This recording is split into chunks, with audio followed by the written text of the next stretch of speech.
Hello students, question number 19 from JEE Main 2023, 8th April, shift 2.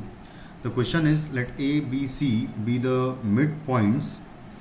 of the sides of a triangle with in center at the point D.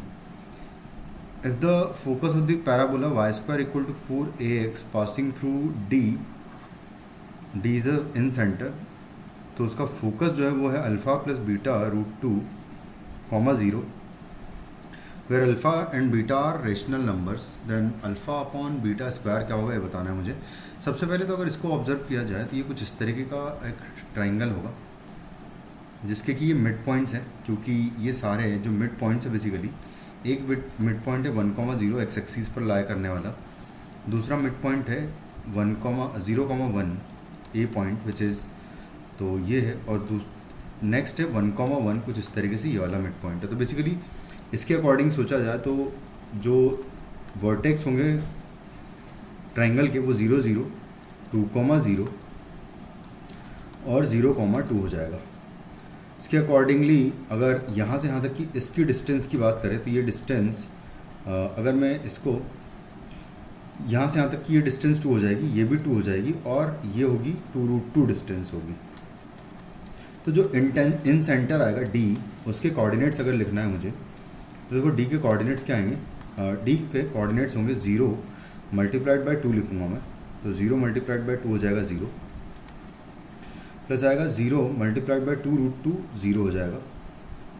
फिर next आएगा last 2 multiplied by 2 हो जाएगा यानी कि plus 4 आएगा,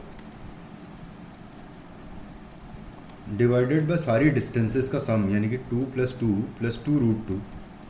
comma 1 multiplied by,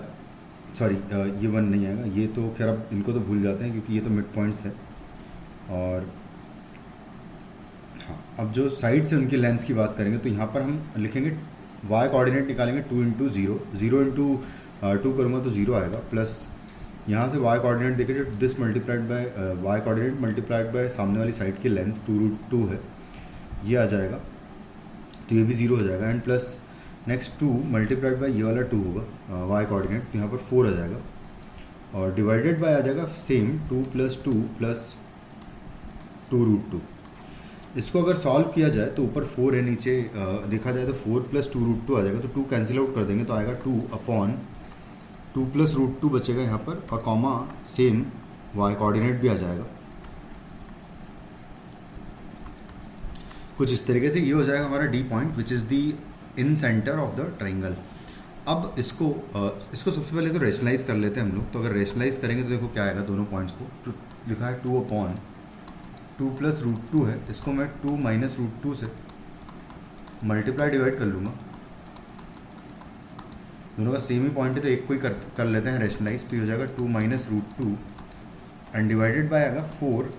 2 का square 4 हो जाएगा, माइनस √2 का स्क्वायर 2 हो जाएगा, तो बेसिकली नीचे 2 आ जाएगा, तो ये पूरा इससे 2 से कैंसिल आउट हो जाएगा, तो हमारे पास हो जाएगा 2 - √2, ये हो जाएगा पॉइंट D हमारे पास। तो इसको मैं लिख लेता हूँ, D पॉइंट हो गया पूरा अच्छे से सिंप्लीफाई होके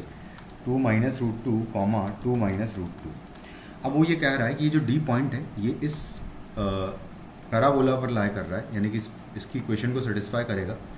y² = 4ax पैराबोला पर, तो इसको सेटिस्फाई कराएंगे तो आएगा 2 - √2 का square is equal to 4a multiplied by 2 - √2, कुछ इस तरीके से है। तो यहाँ से अगर 4a का वैल्यू निकालूंगा मैं तो आ जाएगा 2 - √2 आ जाएगा, एक कैंसिल आउट हो जाएगा बेसिकली यहाँ से, तो 2 - √2 आ जाएगा 4a का वैल्यू। उसने कहा है कि जो, तो मुझे मतलब इसका फोकस निकालना है, तो फोकस के लिए हम लोग a निकालेंगे, 4 से डिवाइड कर देंगे तो ये हो जाएगा 1/2 - √2 अपॉन 4 आएगा। ये इस तरीके से मुझे मिल जाएगा a का वैल्यू, और बेसिकली a, 0 फोकस होता है, जो कि हमारा फोकस आ चुका है 1/2 - √2/4, 0 जो है फोकस आ गया है। इसको अगर कंपेयर कर लूँगा ऑलरेडी जो फोकस गिवन है उससे, जो लिखा हुआ है अल्फ़ा प्लस बीटा √2, 0 से, तो यहाँ से अल्फ़ा कंपेयर करने पर 1/2 आएगा एंड बीटा कंपेयर करने पर 1/4 आ जाएगा माइनस का। तो मुझे निकालना है value alpha upon beta square की, तो अगर अल्फ़ा अपॉन बीटा स्क्वायर की वैल्यू निकालनी तो मैं यहाँ पर निकाल लूँगा इसको, तो यह आ जाएगा alpha upon beta square is equal to, alpha है 1/2 डिवाइडेड बाय आएगा बीटा का स्क्वायर यानी 1/4 का स्क्वायर, तो बेसिकली ये हो जाएगा 4 स्क्वायर अपॉन 2, 4 स्क्वायर 16 होता है, 16/2 हो जाएगा 8। तो फाइनली हमारा आंसर इस क्वेश्चन का हो जाएगा 8 which is in option 2। Thank you.